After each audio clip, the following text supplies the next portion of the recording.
Good morning everyone or magandang umaga sa inyong lahat. Ngayon, ang isi-share ko sa inyo is ito namang aking ficus na malaki ang dahon. So, since nakita ko doon, tapos is blooming naman, laki ng mga dahon or marami ng kaunti. Ang gagawin ko dito is ika-carve ko dito para mukha siyang old na or parang hindi mahalata na may putol dito sa area. So, gamit itong lotus na grinding tools or rotary tools. So, magsimula na akong mag-carve.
Mukha na siyang hindi bagong putol, pero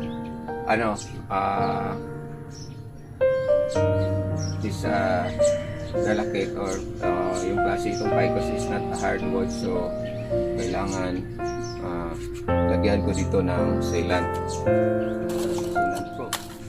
So since naubos na yung Hermes Glow ko, so okay na lang. So ito na ang gagawin ko. Since ito lang ang wire magagamit ko, kuha ko doon mga recycle. So yun ang i-wire ko na lang kahit maliit pa itong mga sanga. Then try ko na tanggalan ng dahon para mas madaling lumaki. So yan na lang ang gagawin ko para na siya kaagad.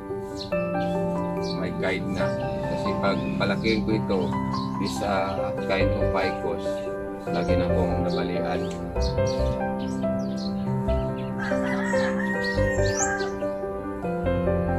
For guide na lang ito, temporary, para naman hindi siya mag-reach sa taas. Tapos kasi pag hayaan ko pa itong ito man ang front, this area is the front, front area.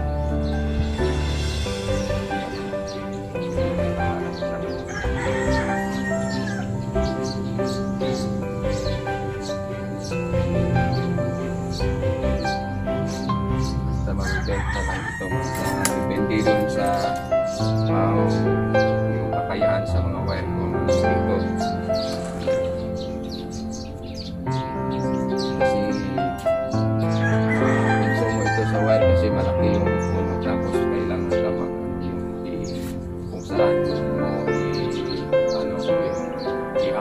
yung mga wire.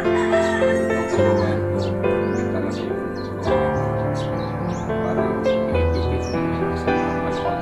Ang wiring.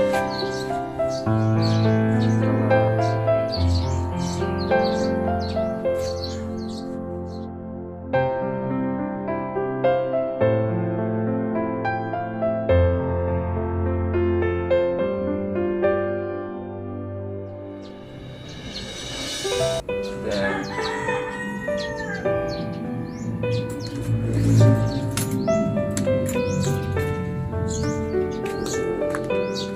so since wala pong makitang mga wire, ang gawin ko na lang itong mga sanga na ibaba ko, banting na lang muna, balian ko na lang.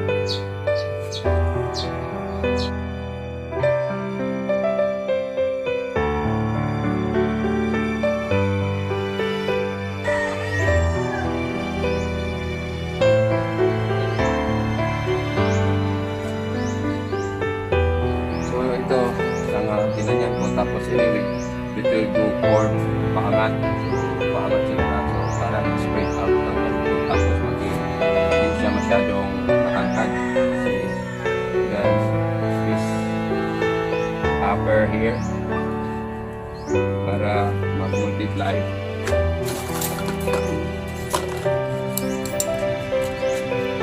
Ito, gawin ko nito is putulan ko para yung kailangan niya mag-multiply.